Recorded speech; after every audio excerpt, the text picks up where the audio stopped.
So, welcome to get hired faster and paid more using your transferable skills. I want to jump right in and say it feels like a buzzword or a trend. I know that we're talking a lot about transferable skills, or you might hear it be called soft skills. And I want you to know that right out of the gate, it's not a buzzword and it is not a trend. It is definitely here to stay.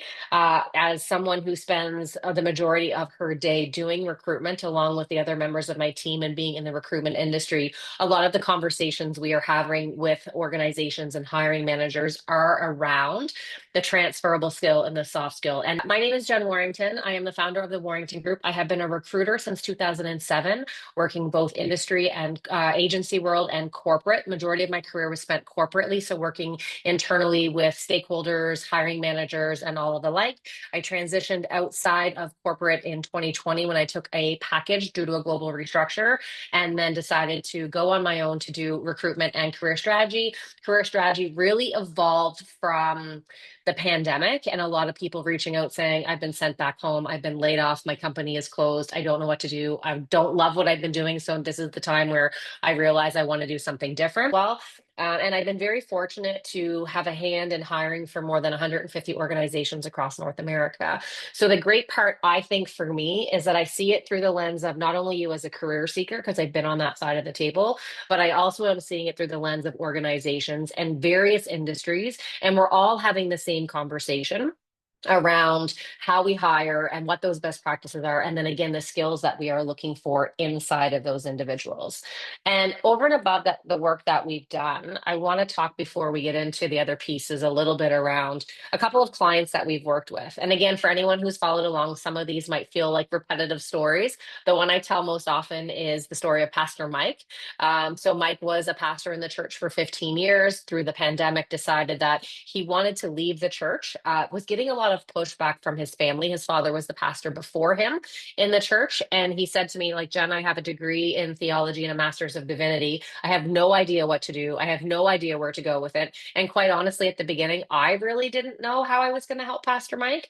But through the conversations we had, and I was really able to learn what his day-to-day role was and the skills that he had inside of that, we were able to leverage his transferable skills and we were able to help him transition from his role in the church to a director of operations with a first year salary of $90,000. So we increased him $60,000, sorry, right out of the gate. That didn't include the bonus. Leveraging his transferable skills and packaging that properly so he could speak about it confidently and with clarity as he went through the interview process. And then most recently, he took a new position to be a chief operating officer with a law firm and increased his base salary to $110,000 per year. So this is just really to go and show he didn't need to go back to school. He had a lot of the skills that we're going to talk about, and then we helped him to package it properly as we went through the resume, cover letter, LinkedIn, and ultimately the interview stage and things like that for him as he was going through his career journey. So what are transferable skills and why are they important to your career search and why are they ultimately important to your salary? And so, before we get into the formal definition of what they are, I'm going to go by the numbers because, again, I think it's always really important to be able to quantify why they're important because when you have that context behind you, you're able to see ultimately why you need to put some weight and some effort into figuring out what your transferable skills are and how they're going to differentiate you as a candidate in a very competitive job market, especially in 2025. And not because of AI, but because of other people. Right now, through conversations I've been having, and God love the customers and the clients that we work with, I went out and said, I'm doing this workshop. And one of the things that's really important to me is we give, like, yes, we can pull stats through the internet or we can read different reports or, Chat GPT will ask, if you ask it for statistics, it'll push it all to you and you can go and then verify your sources. But I wanted to go to real humans that we are working with every day. Some of them long-standing customers of the Warrington Group. Some are new, but we went out and had those conversations so that we could really come back with tangible results inside of that. So employers are looking for transferable skills that fall under five main categories. So communication, leadership and teamwork, problem solving and critical thinking, organization, time management, and adaptability and resilience. And so for me, when we're looking at communication, it is your verbal communication and it is your written communication. And then that can go into a whole bunch of other subcategories. But the one for me is really around tone and delivery. Whether you're holding a leadership role or you are working as an individual contributor, if your tone and delivery isn't what it needs to be to get the buy-in or get the understanding when you are talking to either your peers or a leader, I think you're going to have a really, really hard time. I think we live in a world right now where we can hide behind our phones, or, we hear the things about keyboard warriors or what have you. And so communication starts to fall a little bit by the wayside. And I will often say, I have a couple people in my circle where I will often say, sometimes it's not what you're saying, it's how you're saying it. And you can be right 95% of the time, but if the way that you deliver your message or try to get the buy-in from a coworker or a team member or a leader, if that thought, you're not going to get that if your tone and delivery doesn't come in a way that is approachable and authentic, and can you be transparent. So as you see, communication can start to break down into a whole bunch of other different subcategories. But individuals, because of so much technology being at the forefront of everything we do, you're not going to be able to replace communication with technology and AI. It still is going to need to come through a human lens, and you need to be able to come through it with, again, strong written and verbal skills, and again, transparency, approachability, and that tone and delivery. And as we move into the leadership bucket, leadership to me, yes, if you're leading a team, that's self-evident, or if you're leading a business unit, absolutely. That's a different type of skill set that we would break down a bit differently. But I also want to think, like, is there a time that you volunteered for something at work, whether it was, taking on the last steps of a project, or even raising your hand to be involved in a project, supporting other team members, maybe even just providing, like, mentorship or guidance around, like, you have a problem, here's how maybe a solution that you could consider, and a recommendation that demonstrates some of that leadership that isn't, non-title, right? Inside of that, collaboration is huge in today's world, and so is critical thinking. If you do have people leadership, again, that's going to be a whole other subcategory that you'll be able to quantify and break down.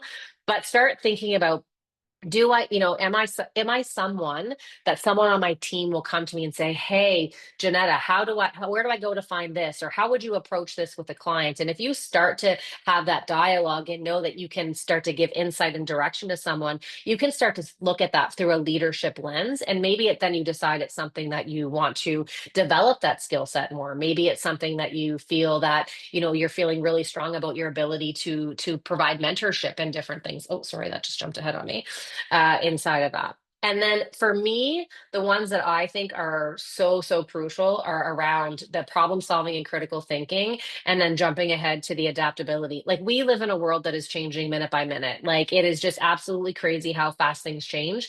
I don't think it is going to slow down any. I think that is the world that we live in.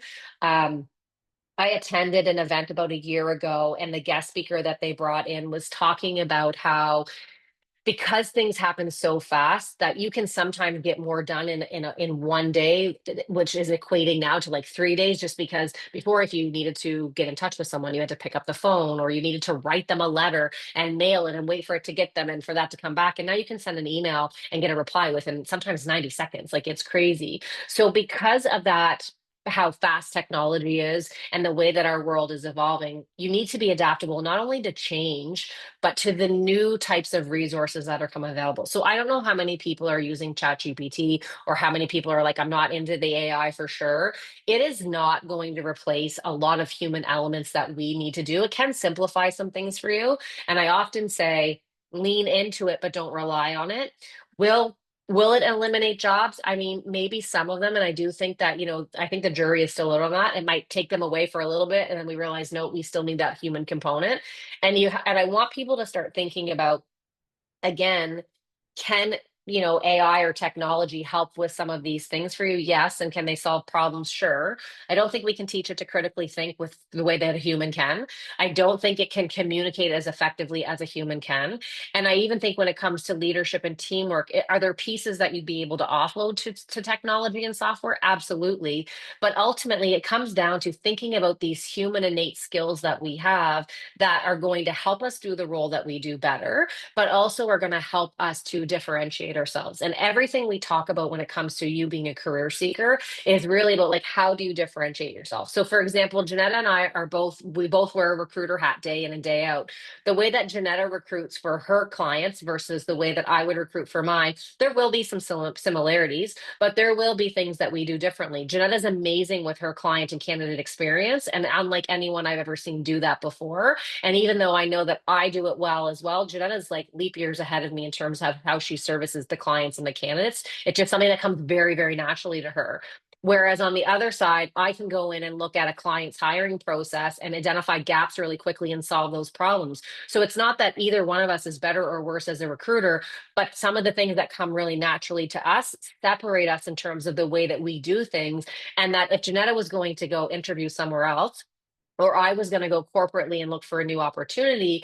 Neither one of those things are happening. Crossing my fingers, Janetta doesn't ever want to jump ship. But we want to be able to use that. Like I would want Janetta to be able to, in an interview, confidently say, "I'm really good with customer and candidate experience. Like I retain, I have great output. Like all of these things that tie to that." Whereas I can say, "I can solve that problem. I can identify gaps in your hiring efficiencies, and we can solve that so that candidate experience is better on the internal end versus just what that day to day might look like." So really starting to think for you, what comes naturally to you. If you're not a strong communicator because you don't like maybe doing a presentation like this, so you wouldn't verbally want to stand up and communicate in front of people, that's okay. But if you're really strong with written word, or you know that people find you approachable, then that's where you want to lean into, and that's where you want to leverage that. So it's really, really important.